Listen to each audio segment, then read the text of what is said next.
Camp. Ada juga ya, International Quranic Turkey itu yang tadi program dari Pondok Quran, kita kerjasama dengan pesantren Al-Multazam, pesantren-pesantren di Jawa Barat. Januari kemarin baru pulang. Dan alhamdulillah bukan hanya talaki Al-Quran saja, tapi ada wisata-wisata ke beberapa tempat bersejarah di Turki. Itu perjuangan-perjuangannya ya, melihat bukan hanya kebudayaan, tapi perjuangan-perjuangan bagaimana para mujahid Muhammad Al-Fatih itu memperjuangkan Konstantinovelnya. Silakan Ustadz Hussein, bisa? Yang pernah ke Turki siapa? Ada yang pernah? Yang belum pernah, ya makanya sekarang dilihat dulu ya, supaya nanti pas ke Turki punya referensi, punya literasi. Oh iya, dulu pernah disampaikan di field trip field tour Turki ini ya. Udah ada? Silakan Ustadz Hussein, bisa dengar suara saya? Ya, sudah terdengar Ustadz. Alhamdulillah. Ustadz sekarang lagi musim apa di sana? Halo, gimana? Di sana masih pagi ya Ustadz? Jam 9 di sana. Musim semi. Berarti ada bunga tulip Ustadz? Udah gugur? Belum mulai. Mungkin akhir bulan ini, awal bulan depan akan mulai tumbuh. Ustadz bisa menampakkan wajah Ustadz? Oke, kalau sudah mulai. Udah dimulai Ustadz, silakan. Dulu wajahnya biar semakin penasaran Ustazah. Suara cek dulu, suaranya jelas nggak ya? Jelas sekali Ustadz, alhamdulillah. Oke. Baik, sebelum kita masuk dulu ya, dan kita mulai. Nah ini sengaja sudah saya tampakkan latar Masjid Fatih. Ya. Latar Masjid Fatih bangun persis 10 tahun setelah setelah pembebasan Konstantinopel di tahun 1923. Itu pembebasan ini dimulai pembangunan di 1963 hingga sekarang menjadi kokoh. Dan ini di sekitarnya saya lihatnya cuacanya cukup cerah karena sudah selesai dari musim dingin, musim salju. Saya mengambil spot ya di sekitar halaman dia nanti di sebelah sana sedikit itu adalah area yang tidak berubah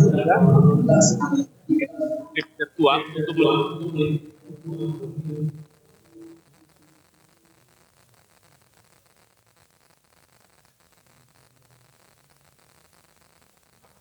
Suaranya hilang Ustadz.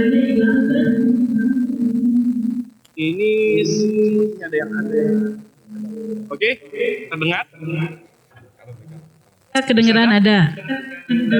Ya, sampai mana Ustaz? Ada yang potong?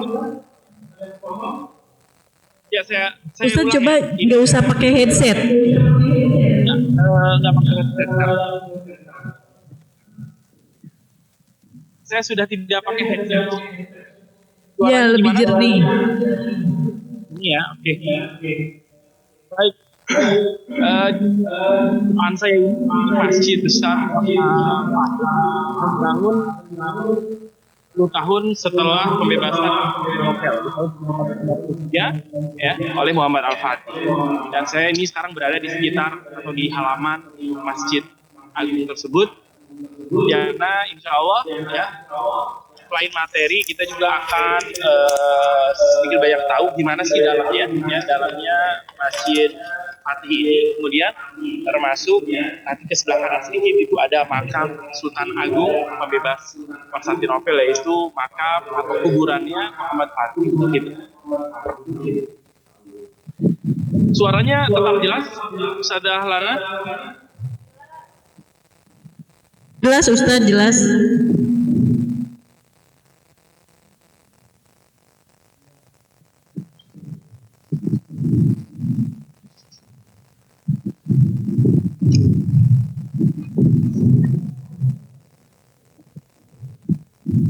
Oke.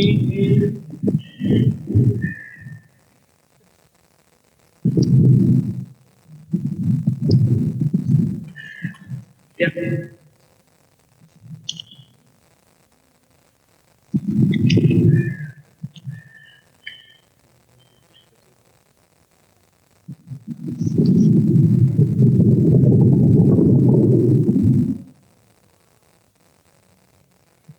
Assalamualaikum warahmatullahi wabarakatuh.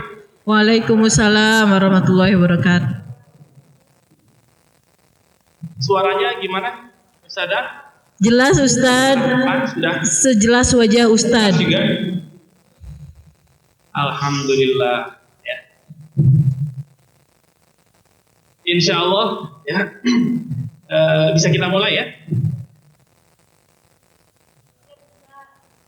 Ya bisa. Silakan tafadhol masykuran. Waktunya dari sekarang berapa menit, Ustazah? Sampai 14, tapi nanti ada diskusi Ustaz. Sampai 14. 14.45, iya. Oke. Baik.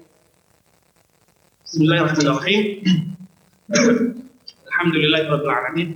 Hamdan syakirin, hamdan na'imin, hamdan yuwafi ni'amahu wa yukafi mazidah. Ya Rabbana lakal hamd kama yanbaghi li jalali wajhikal karim wa 'azimi sultanik.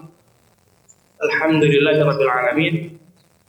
Wa bihi nasta'in wa 'ala al-muttaqin wa 'ala alihi wa ashabihi ajma'in.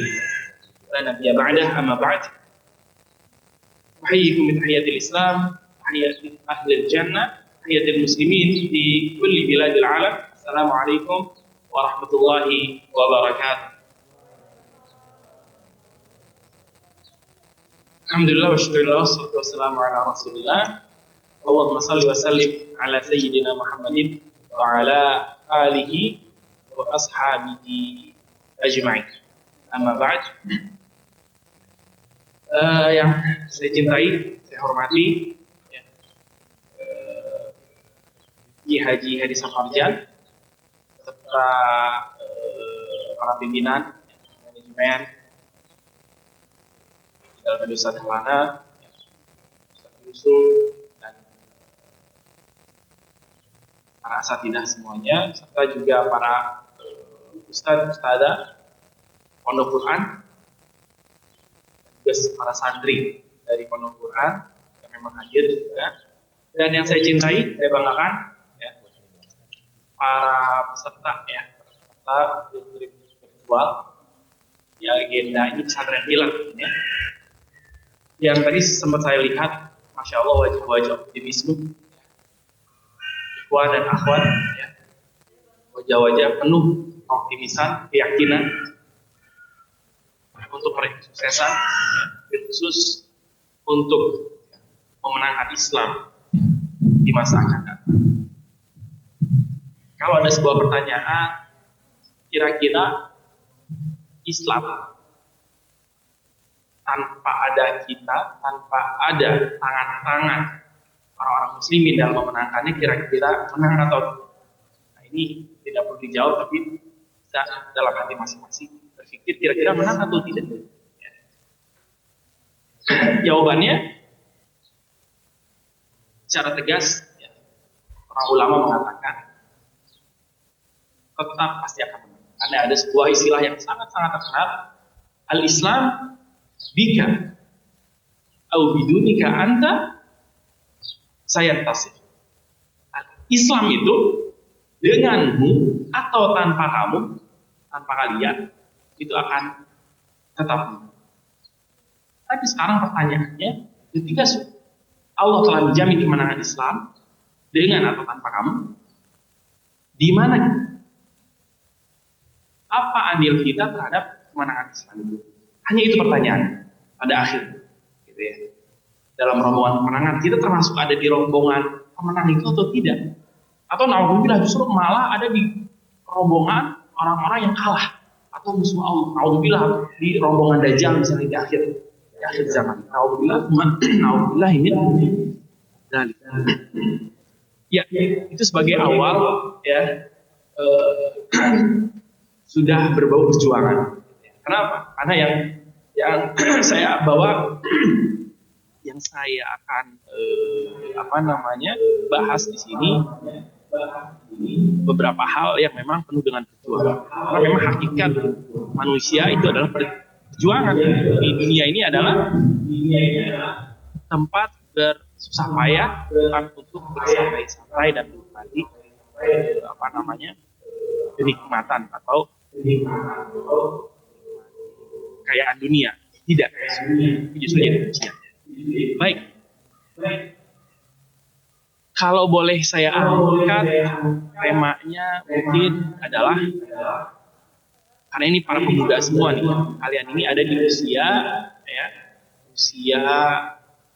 muda awal, ya, sama seperti saya, atau Ustaz Dahlan juga ya. Ustaz Dahlan juga masih ada, walaupun sudah punya anak misalnya, sudah punya suami, masih termasuk pemuda.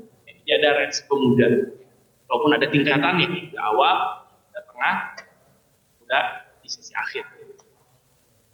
Sama seperti Soekarno bilang, ya, bahwa yang paling terkenal adalah berikan kepada aku 10 orang pemuda kekuatan taklukkan dunia.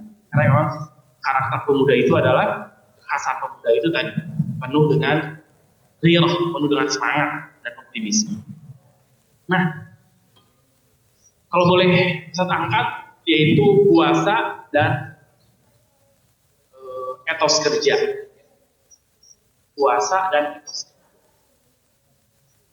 Sekarang kalau ada pertanyaan begini,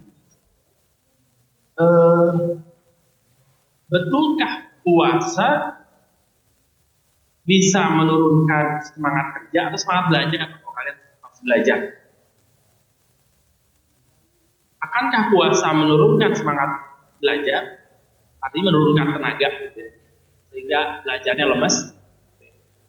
Kemudian juga layakkah, pantaskah jika ibadah puasa itu kita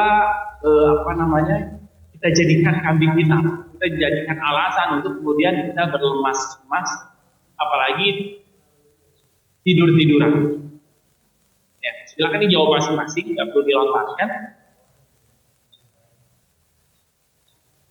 Sekilas, ya, ada yang lebih parah lagi, menjadikan dalil, menjadikan satu hadis Nabi. Mungkin teman-teman semua sudah sering mendengar naumus shaim ibadah. Saumus shaim ibadah. Wah, ini kalau ada yang baru dengar, ini bisa jadi pembenaran ketika ayah bundanya di rumah itu betul, kamu puasa tidur mulu kerjaan mulu, langsung ngeluarin dalil Nabi. Bunda, ayah. Naumus shaim ibadah. Naumus shaim ibadah. Seramahin tuh orang. Tidurnya orang puasa itu ibadah loh. Nah, ini jangan sampai salah penafsiran. Pertama, ada 3 poin. Nah, ini teman-teman harus tahu. Ada 3 poin menyikapi hadis ini. Pertama, beberapa ulama bahkan menilai bahwa hadis ini adalah hadis dhaif. Karena di salah satu riwayatnya ada yang ghairul thiqah, ya, atau seorang pendusta, ya, tidak dikenal dengan seorang pembohong di antara salah satu urutan rawinya. Sehingga beberapa ulama mengatakan bahwa hadis ini hadis dhaif, ya, rajih. Kemudian ada juga beberapa ulama menyikapi bahwa disebut ibadah itu karena dia sedang puasa, jadi dia tidur bukan jadi pahalanya karena ibadah, pahalanya itu bukan karena ibadah tidurnya, tapi karena dia tidur sedang puasa. Nah, ibadah pahalanya itu dari pahala puasanya, bukan pahala tidurnya.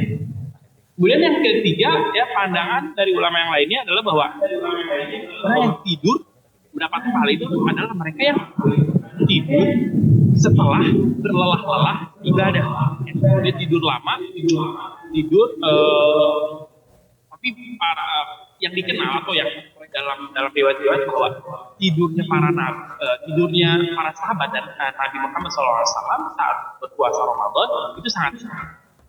Ya, tidak ada dalam sunnah dalam diceritakan bahwa Nabi tidur dari pagi sampai siang sampai zuhur bahkan sampai asar, tidak ada. kepada yang dikenal atau yang yang dicontoh oleh para ulama, yang dilakukan yang dilakukan Nabi Muhammad SAW dan para sahabat adalah saat siang itu dipakai untuk apa? Untuk ngaji dan zikir. Siang hari itu ngaji dan zikir. Kemudian malamnya ya, itu adalah dipakai untuk sholat. Akan sepanjang malam. Siangnya mungkin hanya sedikit tidur. Tidak ada dicatat dalam sejarah Islam bahwa Nabi Muhammad tidurnya panjang dari pagi sampai zuhur, sampai asar, bahkan sampai buka, ada. Ya, karena yang dikenal dalam sejarah bahwa siang hari itu untuk apa? Ngaji dan berzikir kepada Allah, dan malam harinya untuk sholat. Ada tidur hanya tidur yang sedikit inilah kemudian yang ulama bernilai sebagai ibadah. Kenapa? Tidurnya setelah berlelah-lelah melakukan ritual ngaji, zikir dan sholat. Ini di awal jangan sampai salah kaprah ya, salah menilai. Baik teman-teman semuanya, ini kalau ngisi ingin sambil ngobrol, sambil sharing gitu ya, diskusi yang lebih interaktif, melihat wajah kalian secara langsung. Kalau di sini agak susah, insya Allah di kesempatan lain mungkin kita di Indonesia kita bisa bertatap muka. Nah, teman-teman semuanya, kalau tadi ada pertanyaan tadi, benarkah puasa itu membuat lemes? Ini bingung juga sebenarnya jawabnya. Dibikin atau dijawab enggak, tapi memang faktanya lemes. Ya, kemudian dijawab iya juga. Masa sih ibadah perintah Allah SWT bikin kita leha-leha, malah bikin malas-malasan. Bahkan tetap banyak kewajiban kan kalian, kewajiban belajar, kewajiban macam-macam.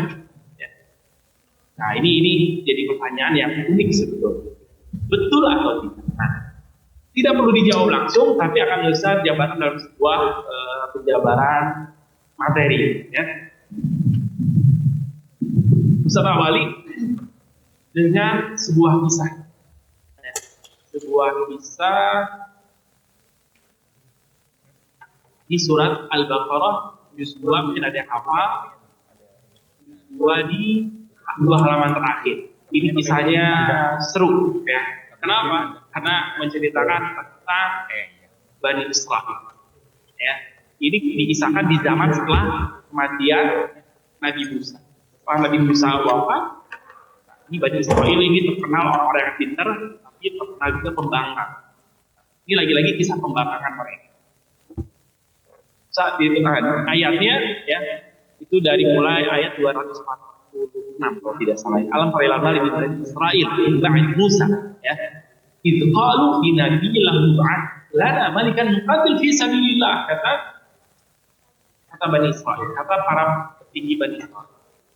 Artinya Allah mengingatkan ya, mengingatkan lagi ya, kisah dulu itu yang mana tiba-tiba Bani Israil itu bilang ke nabinya saat itu ya, misalkan bilang ke Nabi Sulaiman kalau tidak salah, wahai Nabi, ib'ats lana malikan nuqatil fi sabilillah, utuslah untuk kami seorang pemimpin agar kami bisa berperang di jalan. Wah, luar biasa permintaan juga bisa perang. Qala hal asaitu, kata nabinya, qala hal asaitu kutiba alaikumul qital alla tuqatilu. Maka kamu itu kalau disuruh perang itu suka enggak mau. Bagaimana nanti kalau dia diwajibkan kepada kamu itu kutiba alaikumul qital, kemudian Allah merintahkan berperang, tiba-tiba kamu enggak mau. Nah ini mengacak kepada kisah-kisah dulu ketika disuruh perang, paling nggak mau, paling malas, paling penakut. Sampai sekarang ya, itu penakut. Qalu wa malana alla nuqatila dan seterusnya. Ini ayatnya panjang ya. Bagaimana kita tidak berperang? Sedangkan apa? Sedangkan anak kita akan dijauhkan, tidak bisa berkumpul dengan anak keturunan kami. Artinya mereka ini merasa kalau tidak berperang kita tidak bisa hidup damai, kurang lebih seperti itu. Dan dan seterusnya. Dan kita nggak membahas secara detail karena ini akan panjang. Sebetulnya seru banget sih tafsir ayat ini. Tapi Ustaz hanya ingin mengambil kisahnya secara cerita. Kemudian diutuslah seorang pemimpin. Nah, dikenallah siapa pemimpinnya? Talut Kamali, ya, Talut. Karena ada kisah Talut dan siapa? Talut dan Jalil, ya. Nah, ini kisah luar biasa. Ketika kemudian Allah mengutus seorang pemimpin untuk memimpin peperangan, ya, memimpin peperangan. Namanya siapa? Namanya Talut. Nah, Talut inilah kemudian menjadi pemimpin Bani Israel saat itu. Apa dalam ayat Al-Qur'annya? Wa qala lahum, nah ini ayat terakhirnya. Wa qala lahum nabiyuhum innallaha qad ba'atha lakum Talut Kamali. Nah, ini jelas ya. Kemudian dikatakan kepada mereka oleh nabi mereka bahwa sesungguhnya Allah telah mengutus untuk kalian Talut sebagai pemimpin kalian. Nah, lagi-lagi ini bentuk bangkangan seorang atau golongan atau kaum Bani Israel, yang kaum tukang les, tukang nggak taat. Nah, kalau ada jiwa-jiwa kita yang tukang les, tukang selalu beralasan, hati-hati, itu mental Bani Israel dari zaman dulu. Ya, itu mental orang Yahudi. Nauzubillah min dzalik. Ya. Betul saja apa yang dikatakan mereka, kalau Anda yang kullahu fa'alina wa nahnu ahaqqu bil mulki min walabi tasa'atan minan nas. Baik, mereka berkata para pembesar, bagaimana Talut bisa jadi pemimpin kami? Tapi kami ini lebih baik daripada mereka, ya. Bagaimana Talut bisa menjadi pemimpin kami? Dia bukan orang kaya, sedangkan kami ini memiliki harta yang banyak. Walau yuta sa'atan minal mal, mereka nggak memiliki harta, dia itu tidak memiliki harta. Biasa di belakangan, ya. Pemimpin dikasih pemimpin, tapi malah melunjak, ya. Tapi dikatakan oleh nabinya tadi bahwa Allah telah memilihnya menjadi raja. Ini sudah pilihan Allah, Allah tidak bisa mengubahnya. Kenapa? Karena Paulus memiliki kelebihan ilmu dan kelebihan fisik, gitu. Itulah yang dikehendaki Allah Subhanahu wa Ta'ala. Nah, kemudian begitulah dan seterusnya. Siapa Bani Israel ini selalu membangkang, ya. Nah, singkat cerita, nah ini dipersingkat saja. Kemudian di halaman berikutnya, nah ini Talut ini kemudian membawa bala tentara itu masuk Bani Israel di sana. Kisahkan di halaman berikutnya, di halaman terakhir di sebelah, sallallahu bil junudi qala innallaha malikum binah. Nah, ini kisah seru nih. Jadi kemudian singkat cerita, Talut ini membawa pasukannya untuk berperang melawan Jalut dan pasukan yang terkenal mereka. Pasukannya jumlahnya besar. Nah, falamma fasala Talut bil junudi qala innallaha malikum binah. Kemudian Talut ini mengumumkan kepada pasukannya, innallaha mubtaliikum binah. Sesungguhnya Allah akan menguji kamu dengan sebuah sungai. Ya. Faman syariba minhu falaysa minni wa man lam yat'amhu fa innahu minni illa man iqtarafa ghurfatan. Kata Talut, maka barang siapa meminum airnya, dia bukan pengikutku, pasukan. Dan barang siapa tidak meminumnya, kecuali sedikit gitu ya, hanya seciduk ya, maka dia adalah pengikutku. Ya. Saat ilah menjadi tarafa ghurfatan dia. Ghurfatan dia itu artinya satu tangannya, satu sedikit tangannya. Ya. Nah, kalau minum sedikit itu masih di perut. Tapi ternyata apa yang terjadi? Ya, apa yang terjadi? Fasyaribu minhu illa qalilan. Kita pasukan itu apa namanya, dari Israel ini hampir semuanya air semuanya. Yang banyak kenapa? Karena mereka ceritanya mereka persiapan perang, mereka apa namanya khawatir ya pasukannya nanti musuhnya itu kuat, jadi mereka berpikir untuk menguatkan fisiknya dengan minum air sungai. Padahal apa? Itu sudah amanah dari Allah, jangan meminum air sungai kecuali sedikit. Nah, kemudian ketika Talut dan orang-orang yang beriman bersamanya menyeberangi sungai itu, mereka berkata, kami tidak kuat lagi pada hari ini melawan Jalut dan bala tentaranya. Mereka, kami yakini bahwa mereka akan menemui Allah, ya. Dan mereka yakin banget akan kalah, gitu ya. Nah, singkat cerita, akhirnya Bani Israel ini, kebanyakan Bani Israel ini mundur, tidak jadi nyeberang sungai karena sudah melihat pasukan Jalut yang sangat besar, ya. Dan dia padahal udah minum banyak, gitu ya. Nah, sedangkan yang tentu saja pasukan yang sedikit tadi yang minum airnya hanya sedikit, mereka memiliki keimanan kuat, taat kepada Allah, dan dia tetap menyeberang sungai dan langsung berperang melawan Jalut. Ya. Dan Masya Allah, apa yang terjadi di sana? Yang terjadi di sana, Talut dan pasukannya yang taat tadi berhasil memenangkan pertempuran. Nah, di akhir ayatnya, ya, wa kam min fi'atin qalilatin ghalabat fi'atan katsiratan billah. Ya. Allah, betapa banyak kelompok kecil, kelompok yang sedikit bisa mengalahkan kelompok besar dengan izin Allah Subhanahu wa taala. Ya. Tapi itu terbukti, ya. Tapi itu terbukti, ya. Terbukti dan banyak sekali, ya, peperangan-peperangan seperti perang Badar, kemudian ini juga kelompok kecil mengalahkan kelompok 300 melawan 1000. Dan banyak kisah-kisah, bahkan ya mungkin di kekinian, atau kalau teman-teman yang tahu film 300, ya, film 300 itu film keren banget. Saya suka film-film bertema war, peperangan. Salah satunya film 300 orang melawan 20.000 pasukan saat itu Romawi. Atau gelas samurai juga, ya, dan banyak hal. Nah, itulah yang terjadi ketika kita taat kepada Allah, nggak ada hubungannya minum air banyak sedikit. Soalnya kalau kita kan secara logika minum air banyak tenaga kuat, gitu ya. Dan minum air sedikit tenaganya dilemah. Ada. Kalau Allah sudah berikan kekuatan, yang penting taat, Allah berikan kekuatan.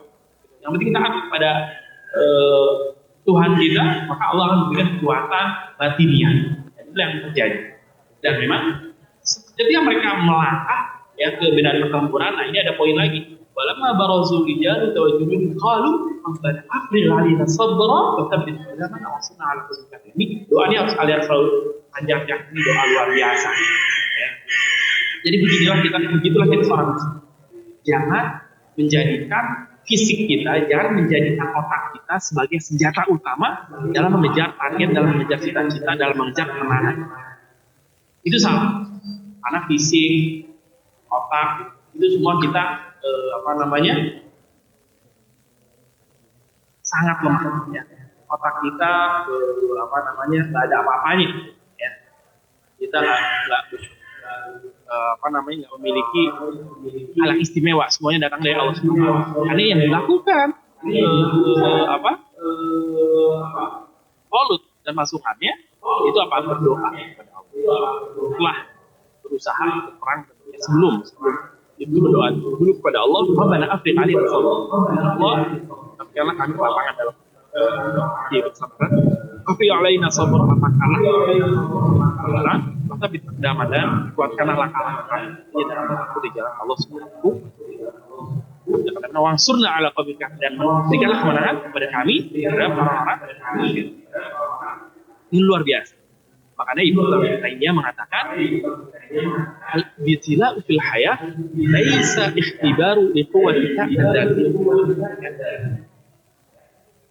Ujian kehidupan itu sesungguhnya bukan untuk menguji seberapa kuat kita, diri kita, adzatiyah, kekuatan diri kita. otak kita, pinternya, dan fisik kita, kemudian harta kita, bukan untuk menguji itu semua pada hakikatnya, tapi apa?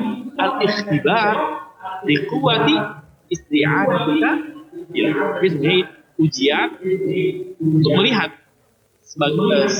sebesar apa kamu meminta pertolongan kepada Allah Subhanahu wa Ta'ala. Ya, 3 hal itu menjadi rangkaian yang tidak bisa dipisahkan antara ikhtiar, kemudian apalagi ikhtiar, jadi itu apa? Usaha, kemudian doa, dan yang terakhir apa? Tawakal, berserah diri kepada Allah, setelah berusaha, aku berdoa. Jadi teman-teman nih yang mau nanti kuliah, misalnya mau aku pengen di luar negeri, pengen di mana, Oxford, pengen di Turki, usaha maksimal doa dengan apa? Jangan lupa ditutup dengan awal. Yang paling penting itu tadi menyerahkan pada Allah. Allah yang paling tahu yang terbaik buat kita. Jangan sok tahu gitu ya. Jangan sok tahu bahwa itu yang terbaik buat aku. Nah, Allah yang lebih tahu. Ya, karena kita nggak cuma membedakan mana keinginan. Dan itu hanya keinginan. Makanya tegas lagi di surat Al-Baqarah bahwa kadang apa yang kita anggap baik ternyata jelek, apa yang kita anggap buruk terkadang baik buat kita. Karena serahkan kepada Allah. Karena ada sebuah quote yang selalu jadi pegangan kita sejak dulu SMP, SMA, bahwa apa? Tulislah segala rencanamu dan cita-citamu, keinginanmu dengan 2 pensil, tapi jangan lupa untuk memberikan menghapusnya kepada Allah SWT. Biarkan Allah menghapus bagian-bagian yang tidak baik bagi kamu dan menggantinya dengan rencana-rencana yang jauh lebih kita. Ini kuat luar biasa. Ini adalah sebenarnya representasi dari ayat surat Al-Baqarah tadi. Yang sering itu ayat perang. Di ayat kita bahwa perasaan takrahu syai'a bahwa tulul khairul perasaan ibu syai'a wa huwa syarrun. Kadang kamu itu menilai sesuatu itu buruk padahal itu baik bagi kamu. Dan sebaliknya kadang kita menilai itu baik padahal itu buruk bagi kita. Karena serahkan, tawakal itu paling penting, serahin sama Allah. Ketika kita coba ujian, misalnya ujian masuk ke mana ITB itu kan diterima, pasti yang terbaik buat kalian. Kalian sok-sokan tahu gitu bahwa yang terbaik buat kalian ITB ya. Allah yang lebih tahu. Yang penting taat sama Allah, yang penting pasrah dan tawakal kepada Allah Subhanahu wa Ta'ala. Tentunya setelah ikhtiar yang maksimal dan doa. Nah, itu yang terjadi Ustaz terhadap kisah Talut dan Bani Israil. Pada akhirnya Talut menang Bani Israil tadi dan itu kebanyakan yang minum air yang banyak tadi itu tidak termasuk golongan orang yang memenangkan peperangan karena sudah keluar dari peperangan karena udah takut duluan padahal minum air itu udah banyak. Nah begitulah kehidupan ya.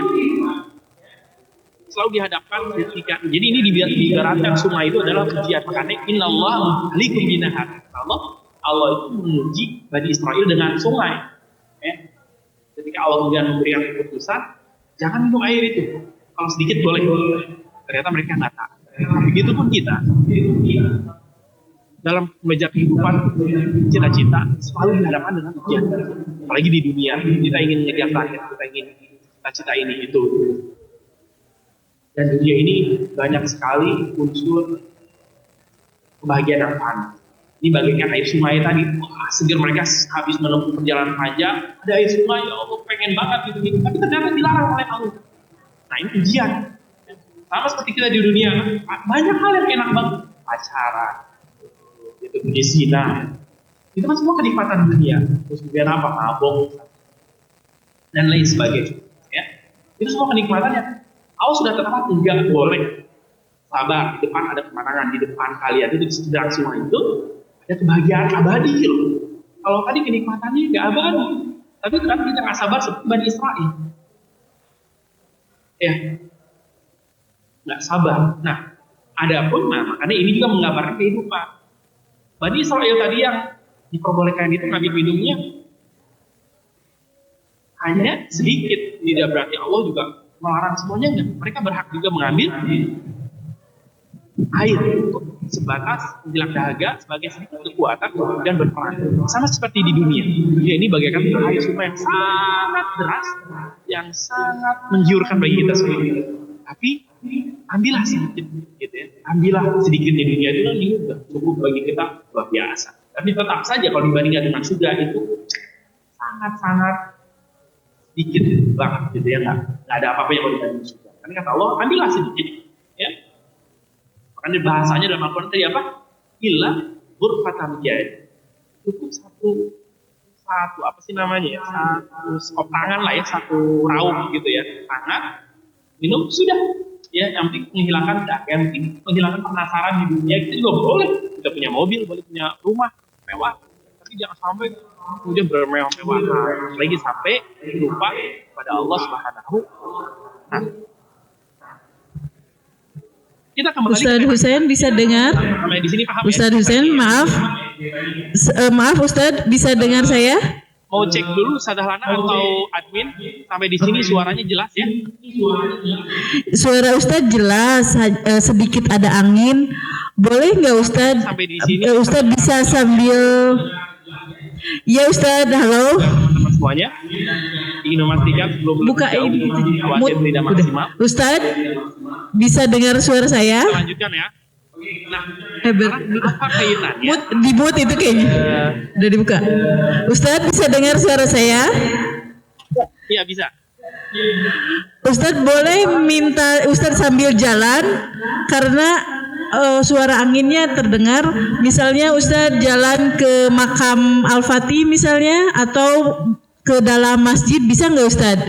Biar kelihatan view-nya. Oke. Maksudnya sambil materi atau materinya dicukupkan? Sambil jalan Ustadznya gitu. Oke, siap. Ya, siapin dulu ya.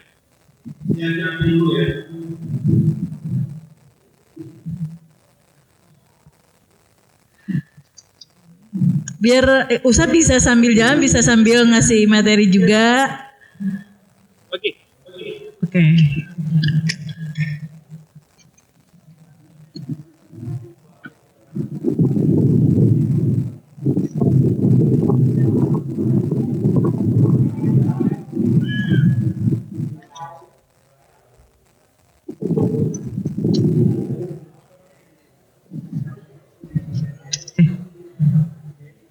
Nah, iya, silakan Ustadz.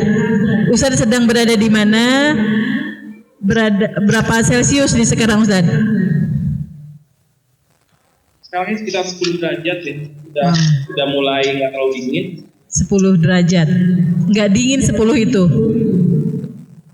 Masih kayaknya cuacanya sama seperti PKBS di pagi hari, di subuh hari. Iya. Bentar ya. Setup alat dulu. Saumnya berapa jam Ustadz di sana? Gimana?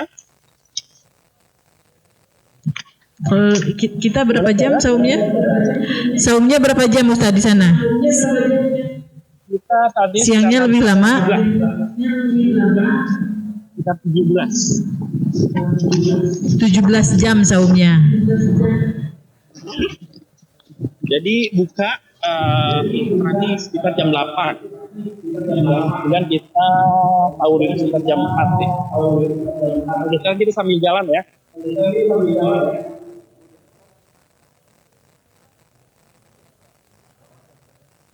Oke, teman-teman semuanya. Sana sambil ngobrol ya, sambil kita lanjutkan. Kalau tadi ada pertanyaan, benar nggak sih puasa itu bikin lemes? Benar nggak sih puasa itu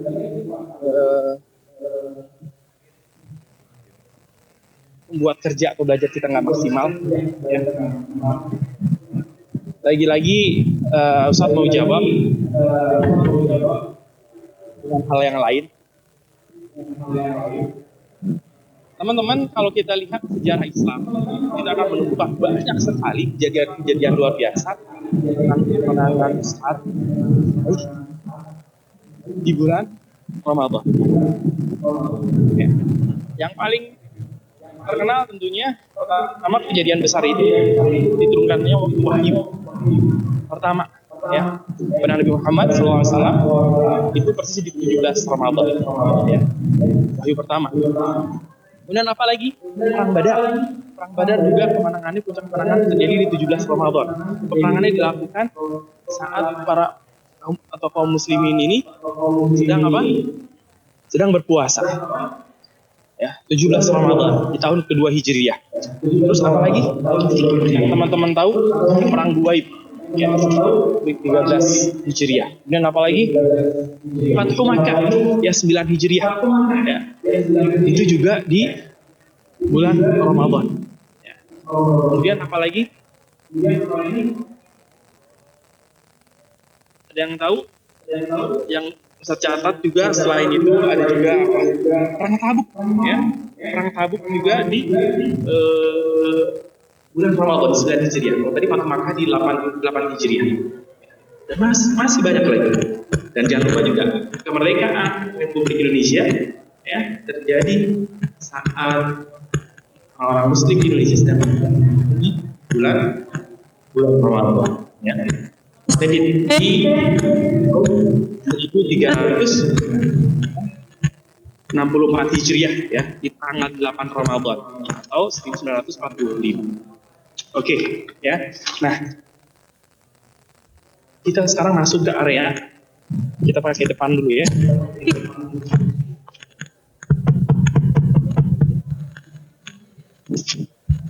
Pakai kamera depan.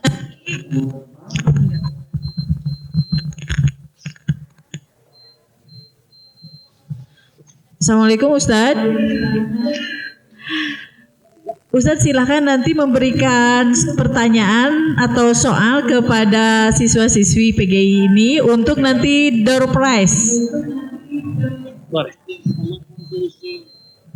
Boleh. Ini di sesi terakhir maksudnya? Atau sekarang?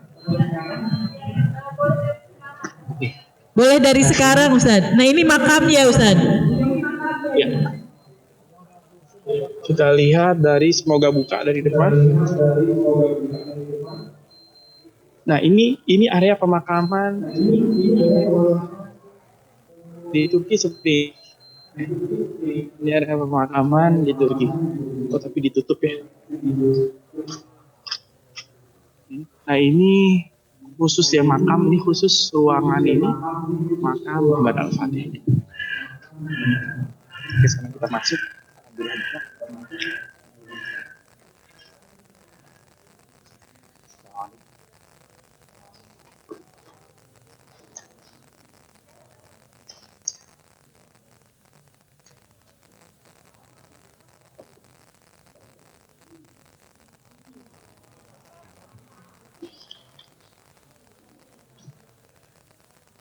Ini di dalam makamnya.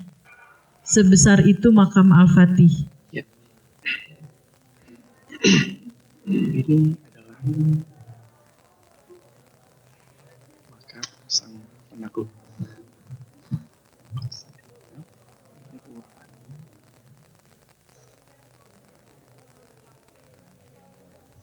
Itu di dalamnya dingin tanpa AC. Makamnya di bawah ya, ini hanya penanda aja. Penanda. Kalau di makamnya tetap di dalam tanah. Mari kita doakan sama-sama. Kita doakan ya, sang penakluk Konstantinopel Muhammad Al-Fatih. Sama-sama membaca Al-Fatihah. Ya,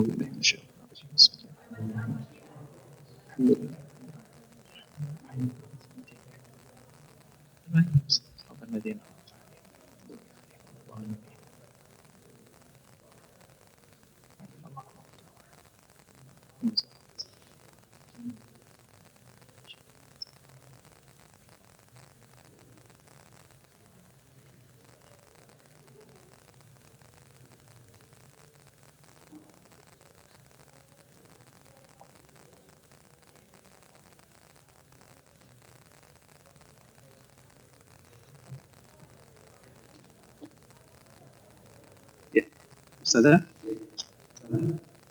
kita selingi door prize dulu mungkin ya. Iya silakan Ustadz. Siap-siap door prize-nya.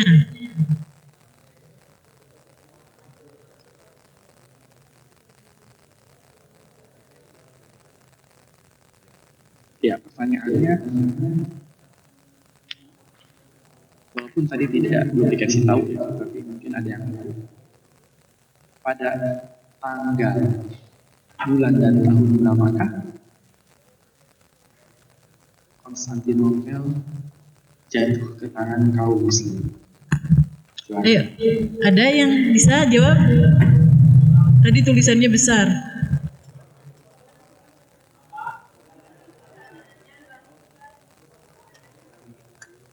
Pertanyaannya diulang katanya Ustaz. Oke, pertanyaannya diulang ya. Diulang lagi. Pada tanggal, bulan, dan tahun berapakah Konstantinopel jatuh atau ditaklukkan oleh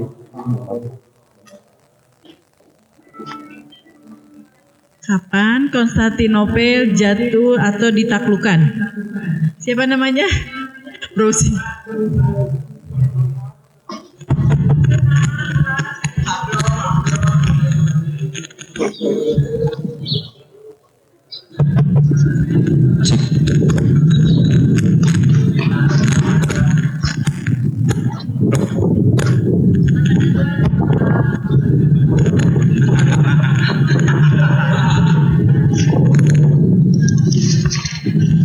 Yang jawab?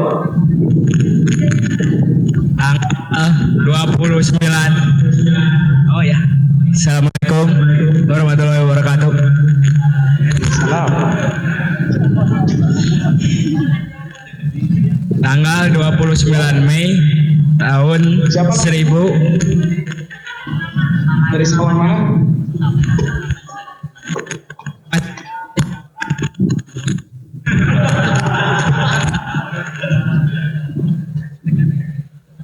Notaris.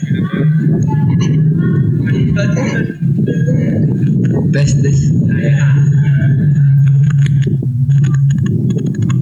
Dia jawab. Gimana jawabannya? Nama saya Japran. Bukan nama mana.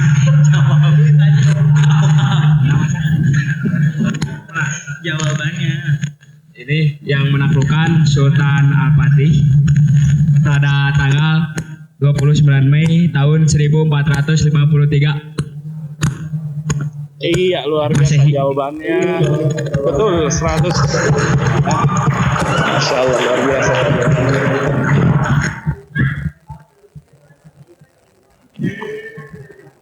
Ya ini berarti ada hadiahnya ya, Ustazah ya.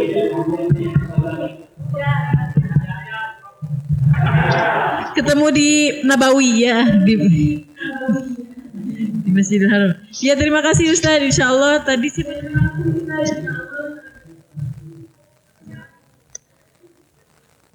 Ustaz ini lanjut kemana ini? Ini ke dalam. Ke dalam masjid. Nah ini masjidnya. Itu baru di luarnya aja, belum ke dalam-dalamnya.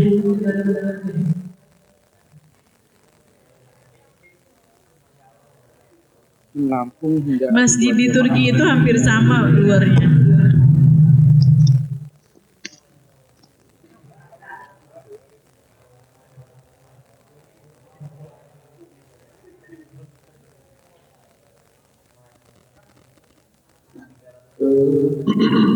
teman-teman semuanya. Ustaz, Saya ingin ya suaranya masih terdengar jelas. terdengar jelas. Iya. Saya ingin menyampaikan kekhasan dari masjid-masjid di Turki. Ya. Nah ini seperti ini, ya konsepnya.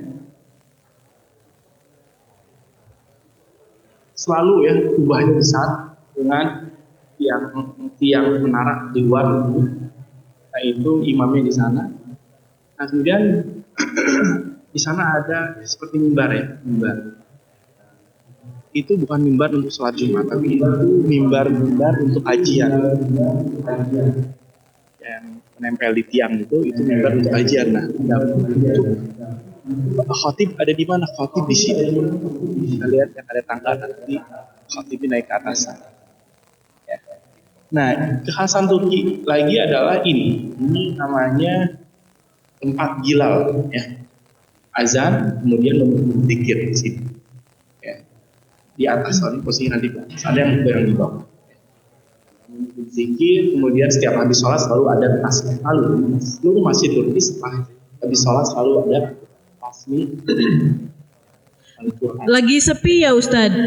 Lagi sepi? Iya, baru dibuka, alhamdulillah pas banget baru dibuka, habis dibersihkan.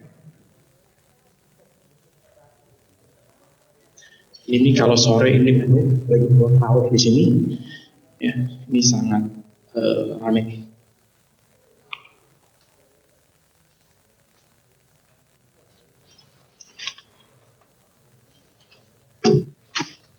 Iya. Pasti berapa lama, Ustazah? Ada waktu? 13 menit. Oke, berarti langsung di posting aja berarti kali ya? Iya. Oke, kita kembali lagi ke materi tadi ya, yang mana kita ke depan lagi.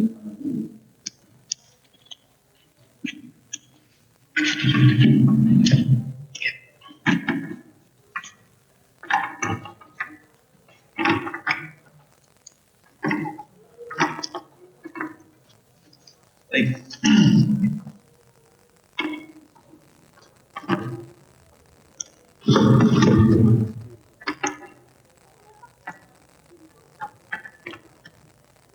Baik teman-teman semuanya, rahmat Allah Subhanahu wa taala. Kita ada di akhir ya, akhir kegiatan kita ini dengan materi perjuangan ya. Nah, perjuangan di bulan Ramadan. Nah, Ustaz tadi secara tidak langsung sudah menjawab ya, bahwa tidak bisa menjadikan alasan puasa itu menjadi atau melemahkan kinerja kita atau belajar ya. Sebagaimana tadi yang dilakukan orang Muslim terdahulu, bahwa kemenangan-kemenangan itu bisa mereka raih apalagi mereka bersifat fisik, apalagi yang hanya otak, tidak hanya belajar, kerja, perlu fisik, berperang, ya. Ada lagi tadi selain itu peran Buaib juga di bulan Ramadan, ya, legasi Hijriah, kemudian merebut kota Andalusia dan Spanyol, para sahabat juga, ya, itu di bulan Ramadan, termasuk juga melakukan ya di tahun 658 Hijriah, tepatnya di 15 Ramadan. Itu semua dilakukan saat mereka puasa. Terakhir ini Ustaz sampaikan yang dilakukan kepada Al-Fatih ya, setelah pengagungan selama 53 hari, 52 hari tepatnya kota Konstantinopel, dan tidak berhasil diawali dari tanggal 6 April. Nah, jadi kalau tadi disebutkan oleh siswa tadi ya, penaklukan Konstantinopel di tanggal 9 Mei. Tapi jangan salah, itu tanggal kemenangan, puncak kemenangan. Proses perjuangan yang dimulai dari kapan? Dari 6 April 1493. Jadi dari 6 April sampai tanggal 28 Mei itu tidak ada kemenangan. Yang ada kekalahan demi kekalahan. Kalah terus tidak menang-menang. Sampai bisa dikatakan bahwa Al-Fatih itu frustasi, stres gitu. Hanya mengurung diri di tenda nggak makan, sampai datang gurunya Syamsuddin, kemudian mengajak beliau untuk mendatangi kuburan siapa? Seorang sahabat agung, sahabat dekat Rasulullah, yaitu siapa? Abu Ayyub Al-Ansari. Karena di masanya saat itu ya, di zaman Khalifah Umayyah, ketika Pak Umayyah mencoba untuk melakukan Konstantinopel, berusaha melaksanakan basyirah Nabi dalam hadisnya la tuftahannal Konstantiniyah la ni'mal amiru wa la ni'mal jaysh dalikal jaysh. Yang mana suatu saat Nabi pernah ditanya, wahai Nabi, manakah yang akan ditaklukkan lebih dahulu? Apakah Roma atau Konstantiniyah? Kemudian kata Nabi,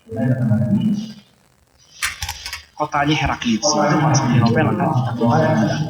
Nabi apa tadi dalam hadis yang lain bahwa Konstantinopel akan jatuh dan sebaik-baik pemimpin adalah disebutkan sebaik-baik pasukan adalah pasukan yang melakukan Konstantinopel tersebut. Dan ternyata perjuangannya luar biasa. Ya, sampai tadi puncaknya Umar Al-Fatih tidak berhasil menang. Ya, kali-kali kalah terus sampai dia didatangi oleh gurunya itu Aksyabsuddin, maka Abu Ayyub Al-Ansari yang juga pernah mencoba menaklukkan Konstantinopel tapi tidak berhasil. Akan dikatakan gurunya, wahai anak, kamu usia 21 tahun. Apa yang dilakukan Abu Ayyub Al-Ansari saat itu ketika mencoba menaklukkan Konstantinopel, umurnya sudah hampir 70 tahun dan mengatakan 63 tahun. Dalam keadaan tua renta, dia tetap ingin menjawab basyirah Nabi, tapi akhirnya gagal dan dimakamkan di Konstantinopel. Sampai sekarang ada makamnya di Turki bagian Eropa. Sedangkan kamu, ayah, kau adalah seorang muda yang kuat, pintar, jangan menyerah. Dari situ kemudian melihat makamnya, kemudian terpompa lagi semangatnya, lihat. Itu Muhammad Al-Fatih lagi membalikan lagi bahwa kekuatan itu sendiri datangnya dari Allah Subhanahu Wa Taala. Kemudian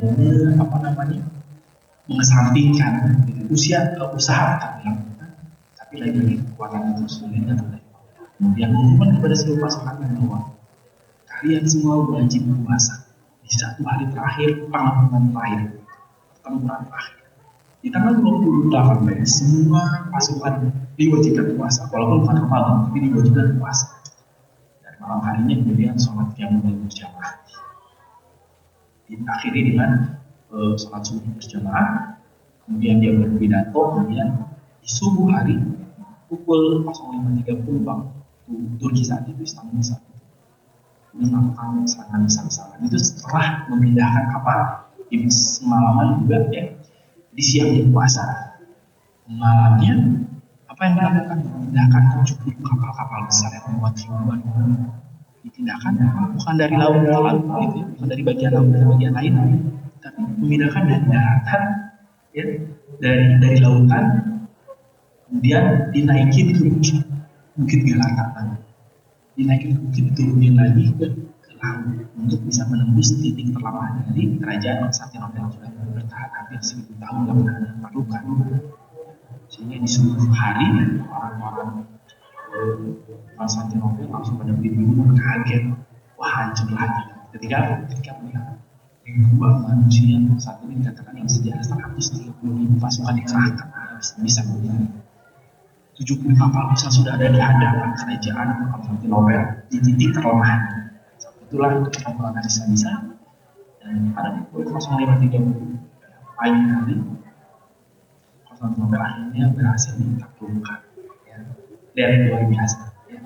Jadi pada intinya ya saya ingin menyampaikan bahwa tidak ada alasan, ya. Nah, makanya kekuatan kita itu tumbuh sebagai kekuatan dari Allah Subhanahu Wa Taala. Jadi tidak ada kaitannya. Walaupun sekilas ya. Kan kalau kita nggak makan siang hari lemes karena kita puasa, ya. Tapi sebenarnya kekuatan itu ada istilah kekuatan batin. Jadi kita menyambungkan hubungan alkohol, ya, dengan Allah Subhanahu Wa Taala. Kan disitulah nggak makan itu nggak ngaruh. Walaupun padahal secara kesehatan bagus, ya kan, makan cukup sahur dan bagi ada perut kosong itu untuk rekonsiliasi lagi dengan rasanya, memperbaiki lagi organ yang selama ini mau jadi makanan gitu ya. Secara kesehatan itu sudah dilaksanakan dan yang lebih dari kekuatan kita tidak lain adalah kekuatan dari Allah Subhanahu Wa Taala sebagaimana para sahabat, para ibu menghadirkan Allah dalam setiap usaha. Jadi tidak ada alasan untuk sebenarnya puasa harus tetap rekreasi, puasa harus tetap aktif, puasa harus tetap memiliki banyak karya yang bisa dipandang dan dikembangkan. Demikian ya teman-teman semuanya dan juga para asatidzah ya. Terima kasih banyak ya. Itu kehadiran di Turki, kita bisa sama-sama menjelajahi sejarah luar biasa ya, Turki Utsmani dan juga sejarah lainnya para sahabat ya, juga mengenal para sahabat dan banyak peninggalannya. Pada akhirnya ya, atau kesimpulannya ada korelasi signifikan antara keyakinan yang kita anut dengan dengan keberhasilan dalam kehidupan, sehingga selalu hadirkan Allah SWT dalam setiap usaha kita. Dan terakhir pesan Allah ya, dalam Al-Quran surat At-Taubah, "Qul in fasayarallahu amalakum wa rasuluhu mu'min." Ya, Allah katakanlah, wahai Muhammad, bekerjalah, bergeraklah, aktiflah, i'malu fasayarallahu amalakum wa rasuluhu mu'min. Ya, Nabi kemudian fasayarallahu amalakum. Sesungguhnya Allah dia akan melihat amal kamu, dan juga para nabi dan juga para mukmin akan melihat usaha kamu. Ya. Wasaturun ila ilmi ghaib wa syahadah fi rabbikum kuntum ta'lamun. Ya. Dan pada akhirnya kita akan kembali kepada Allah, ya Allah Azza wa Jalla, Nabi dan kita akan melihatkan segala amalan kita selama ini. Demikian motivasi dari Allah Subhanahu wa taala dituangkan surat At-Taubah 105. Sampai bertemu di Turki atau di Indonesia nanti. Assalamualaikum warahmatullahi wabarakatuh. Waalaikumsalam warahmatullahi wabarakatuh. Insyaallah. Terima kasih Ustadz Husein. Dan di sini luar biasa sekali ya, dengan keindahan Masjid Al-Fatih itu menjadi keindahan keinginan kita. Dan satu hal yang diingat dari kalimat Ustadz Husein tadi, bahwasannya wala tayasu ya, jangan berputus asa ketika kita memiliki mimpi atau keinginan. Usahakan dengan baik untuk mencapai keinginan tersebut ya. Mumpung sekarang juga di bulan Ramadan, jadi perbanyak keinginan untuk mencapai itu dengan perbanyak ibadah juga. Terima kasih Ustadz Husein. Ada closing statement dari Ustadz, silakan disampaikan. Ya, itu saja pesan saya. Semangat terus di bulan puasa Ramadan, itu tidak menjadikan puasa kalian melemah ya, secara fisik, tetapi semakin kuat dan semakin kreatif. Dan kita juga bisa sharing-sharing ya, misalnya kalau boleh saya juga mungkin kalau ingin berbagi bisa share. Mungkin di Instagram ya, bisa juga kita saling follow ya. Instagram Ustadz Husein ya, Husein WQ ya, Husein HUSEIN-WQ ya, kita bisa sharing yang mau bertanya seputar Turki, perkuliahan di Turki, atau teman-teman bersaja di Turki, atau ada pertanyaan berkaitan dengan keislaman juga dipersilakan. Itu saja. Wassalamualaikum warahmatullahi wabarakatuh. Waalaikumsalam warahmatullahi wabarakatuh. Ya, terima kasih Ustadz. Salam untuk anak dan istri. Alhamdulillah ya, terima kasih juga udah live ya.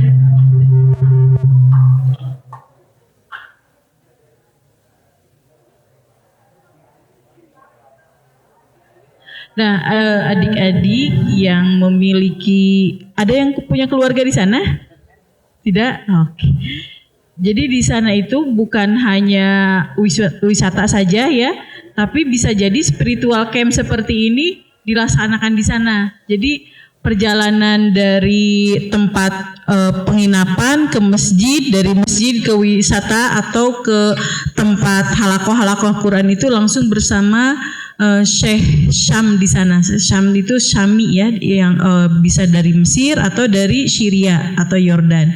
Nah ini mudah-mudahan kita bukan hanya memiliki literasi atau ilmu-ilmu tentang yang ada di Indonesia saja, tapi insya Allah mendunia